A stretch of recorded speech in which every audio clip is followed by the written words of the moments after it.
Hello. Today I want to give you a little bit more detail, a little more background as to my thinking around writing this devotional based on Daniel 1:20. Actually, I really believe it was an act of obedience, what God was calling me to do. More on that in just a minute, but let me give you a little of the background of Daniel 1:20. If you'll remember the story, King Nebuchadnezzar had taken the Israelites into captivity. So these four young Jewish boys were basically slaves. And God showed favor on them, so they were chosen to serve in the king's court.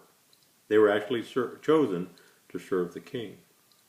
Now, by being chosen in this service, they were given access to languages and education and literature, but also they were given access to the rich foods from the king's table. Now, I don't know about you, but if I'm a slave in captivity, and somebody gives me an opportunity to really kind of live the big life, I might take advantage of that. But not these young men. Shadrach, Meshach, and Abednego, and Daniel decided that they didn't want to defile themselves by partaking in the king's food. They didn't want to dishonor God. So they went to the commander of the officials and said, if it's okay with you, we'd just like to not eat that stuff and just eat vegetables and water. And the official said, well, if I do that and you get sick or something, the king will have my head. And Daniel said, let's just try it. So for 10 days they tried this, eating nothing but vegetables and water. And let me tell you what it says here in verse 15. And at the end of the 10 days, their appearance seemed better, and they were fatter than all the other youths who had been eating the king's choice food.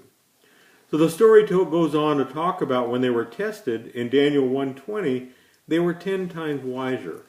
And let me just read that part of it. For every matter of wisdom and understanding about which the king consulted them, he found them 10 times better than all the magicians and conjurers who were in the realm. Now what an exciting story. And oftentimes I'm asked, why were these young men? They were just ordinary Jewish boys, right? Why were they 10 times better? And I honestly believe that they were fully experiencing the power of God. Now Daniel is clear when you go through the rest of the book and you hear about how Daniel was rescued from the den of lions, and Shadrach, Meshach, and Abednego were kept from burning in the fiery furnace. So there's a lot of evidence here that God's hand was on these young men's lives. And that got me to thinking, what if we could capture that same power? What if we could take advantage of it, or at least experience that? And it got to me thinking, what if are we doing everything we can to experience that fullness, that life, that abundance that Jesus talks about? In my experience in dealing with believers and being around Christian most of my adult life, I've come to the conclusion that oftentimes, and I'm speaking to myself here, as believers in Jesus Christ, we don't understand that abundance. We don't understand the fullness, the joy, the excitement that comes about that. Now in devotion, in the first pages of the devotion, I've shared a little bit of my story, so I'm not going to retell that now. You can go and read that for yourself. But at the end of the day, I believe that as believers in Jesus Christ, we need to walk with joy and abundance every day and live our lives to the max. So the whole idea behind this 10X devotional, it's going to be a very long foundation that we're building. We're going to conclude with finishing well at the end of next year. But in the meantime, I want to challenge you to take the readings every day and ask yourself, how is God speaking to me?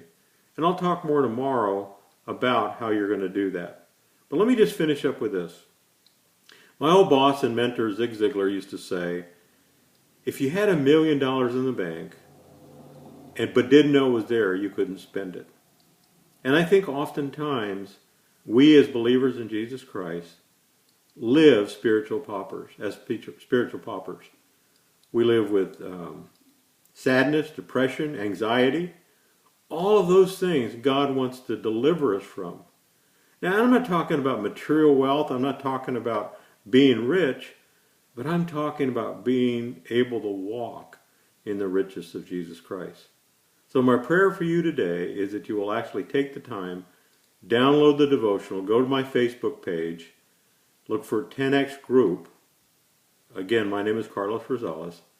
Download the devotional and begin the journey with me starting Monday, January the 2nd. Thank you.